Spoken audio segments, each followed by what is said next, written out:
Senhora Presidente, senhoras e senhores deputados, Senhor Ministro, Senhor Secretário de Estado, Senhores Ministros. Em 2015, o PS assumiu o governo de Portugal depois de uma saída limpa.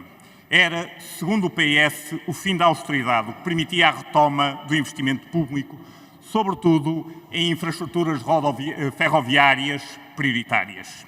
Simultaneamente, na Europa e em Portugal, há um amplo consenso na necessidade do investimento no transporte ferroviário, como um dos instrumentos mais eficazes para reduzir as emissões de gases de efeito estufa e atingir a neutralidade carbónica. Por fim, visando o anterior objetivo, muitos dos fundos europeus são dirigidos para a ferrovia.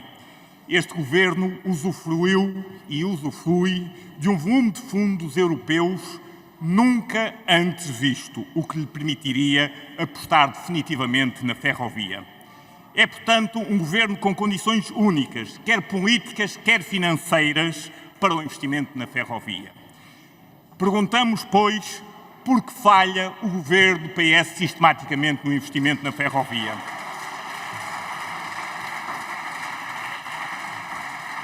Olhemos então para o Ferrovia 2020. Senhor Ministro, se tivemos ousadia, foi a ousadia de acreditar nos governantes PS. Em 2016, já em pleno governo PS, prometia-se que o Plano de Investimentos de Ferrovia 2020 previa a sua conclusão no final de 2021 e um total de investimentos de mais de 2 mil milhões de euros. Em fevereiro de 2019, o Ministro do Planeamento, Pedro Marques, em plena campanha eleitoral, afirmava que a taxa de execução do programa era de 40% e que seguramente em 2021 teríamos executado a totalidade. Pois, pasme-se, em 2021, 2 anos depois das palavras do Sr. Ministro Pedro Marques, apenas executamos 28%.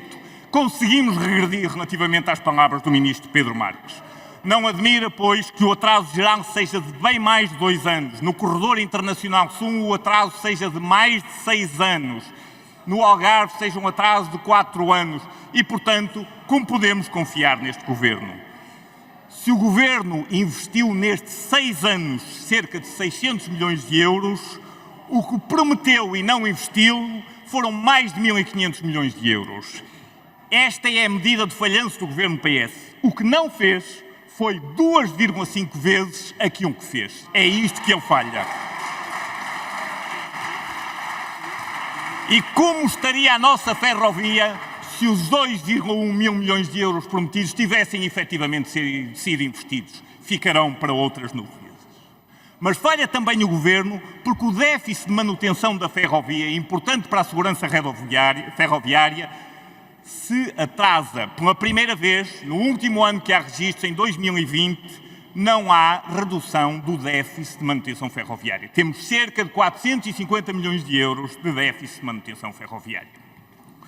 Hoje, meus senhores, foi plantada uma notícia cómoda sobre os resultados da CP num dia onde nós não conhecemos ainda o relatório de contas da CP e, portanto, não nos podemos pronunciar sobre notícias. Mas não é só na execução física que falha o governo. O governo falha também na operação e na gestão da CP. O que se espera de um serviço ferroviário é que seja fiável, previsível e eficiente. E o que é o nosso serviço ferroviário? Fiável não é, como indicava a própria notícia hoje, o ano passado foram suprimidos 11 mil comboios em Portugal. O nosso índice de regularidade dos comboios é apenas de 97,5%, bem aquém do objetivo que a própria CP estabelece. Previsível também não é. Como demonstra o relatório de qualidade da CP e satisfação, o índice de pontualidade é hoje 87%. Pasme-se, pior do que em 2015, o tal ano onde as coisas estavam muito mal. Conseguimos tornar as coisas ainda piores. Eficiente também não é. Olhemos, por exemplo, para o comboio Porto-Lisboa. O Alfa Pendular demora hoje quase 3 horas.